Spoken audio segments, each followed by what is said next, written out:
Welcome children in my next video on data and data types. So children, now when we have talked about the different data types in computer, the different primitive data types in computer, we have studied that there are 8 different types of data in computer. They are double, float, long, int, short, char, byte and boolean. And children, I have written them according to their memory size. So double is the biggest data type. After that we have float, then we have long, integer, short, character, byte and boolean. Now children, I have put a cross in front of boolean because in boolean data type you cannot do calculation.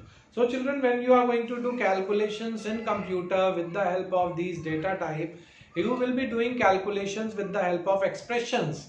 Now you all know expressions are the combination of variables and operators. They are a combination of variables, constants and operators, and through which evaluation of expression is done or calculation is done. And as I told you in my last video, when you have these 7 different data types, leaving the boolean data types, and when you do calculations with these different data types, the computer is not going to do calculations with different data types. It can do calculations only when the data type are of the same data type. So this is a potential error which occurs over there. Now this is sorted out by the term called type conversion. So now, as you all know children, there are 7 different data types which needs to be converted into another data type for a time being till that expression gets evaluated. So children, if you talk about type conversion, the definition of type conversion is that type conversion is the conversion of one primitive data type into another.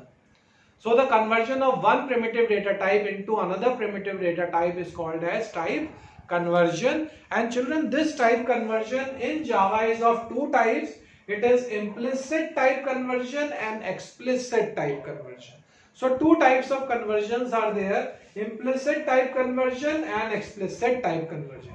So children, when we talk about implicit type conversion, there are some other names given to it. It is also called as automatic type conversion, or it is also called as type promotion, or it is also called as widening conversion, and it is also known as cohesion.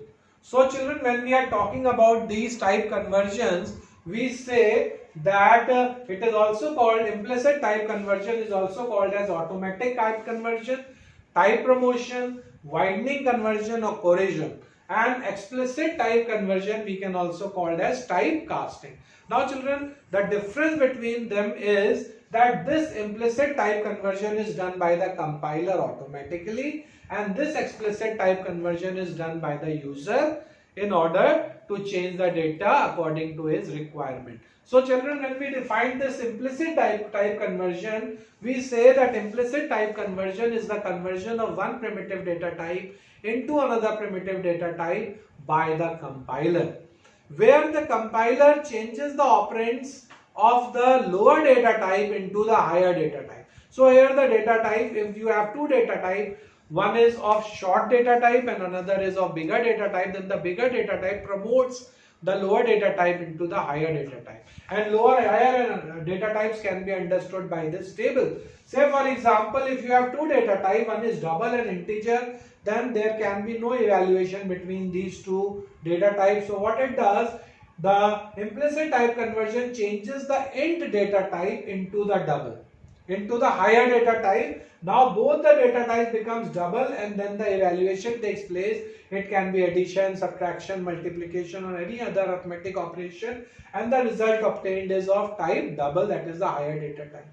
If you have a float and a short data type, you want to do calculation with it, then the compiler automatically converts the short data type into float, and then a float data type evaluates with a float data type and gives you the result of float. In the same way, if you have integer and long data type, or int and long data type, then int is smaller data compared to long, so int will get converted into long, and then long and long can evaluate together to give you a long data type. So children, in implicit data type, the shorter data or the smaller data is promoted to the higher data type by the compiler. That is why it is also called as type promotion, or it is also called as widening. So there is no loss of data.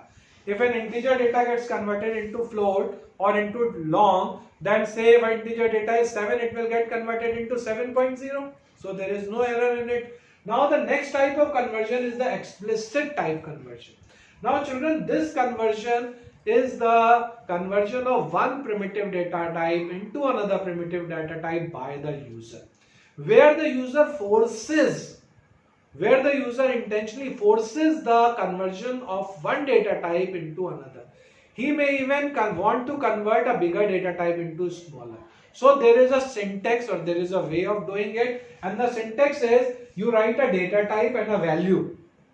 Now children, value I want to explain you over here. A value can be in three forms. It can be a constant, it can be a variable, and it can be an expression. Say for example, I want to write, say x is equal to 50. So children, 50 over here is a value in constant form.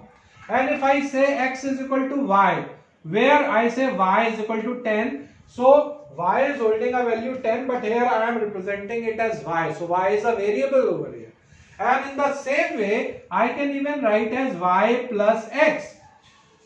Or I can say y plus 10. So this is an expression. So children, 50 which is a constant, y which is a variable, and y plus 10 is an expression. All these are different forms of values. So in the same way, when you want to convert one data type into another data type explicitly by the user, then you do it like that. You write the data type to which you want to convert and you put a value.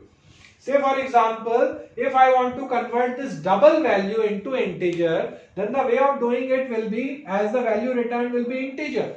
So I will be doing int, that is the data type, I want to convert it to int 7.5. So this A now is going to hold a value of 7. This data 7.5 gets converted to integer, which is 7. And in the same way, if I want to store int b is equal to int x, I want to convert this x, this variable, into int, and say this value x is 5.5. So this 5.5 will get converted into integer, and b is going to hold a value of 5. In the same way children, if I want to convert a divided by b, and I want to put a double wrapper over here, and I want to convert this into c, then in this conversion, first this value a, suppose this value is of integer data type, it will get converted into double, and then it will get divided, and then the net result will be stored in C. And if I write a divided by as a whole, then children, first this value will be evaluated, this bracket will be evaluated, whatever the value you receive, then that will be converted to double. So children, these are different ways we can convert these values by the user to any different data type. Here a bigger value is being converted to a smaller value. Now children, when we are doing this explicit type conversion, you see over here there are some problems. One problem is, if you are converting a bigger floating data type into a smaller floating data type. That is, if you want to convert a double value into a float value, then there are two chances of error, that the float value to which you want to convert may be small, and the double value which you are converting is big. So it may not get fit into that data type, so there will be a loss of data. And maybe in the fractional part, the double is holding a much larger fractional value compared to the float. So only a float value will accommodate the value it can hold. So there will be a loss of the fractional part also. And children, if you want to convert double of float into integer, which we have seen over here, there will always be a loss of the fractional part, and also the value to which you are converting may be of larger data type, may be bigger, and it cannot fit into that data type. So there may be loss of the fractional part or loss of the data also. And if you want to store a bigger integer data type, that is long into integer or long into byte or short, then also a loss of data may occur. But children, this is very important when you are doing evaluation. And the next topic we will be doing will be operators in Java, which we already have studied in literals. And after operators, and we'll be doing our expressions.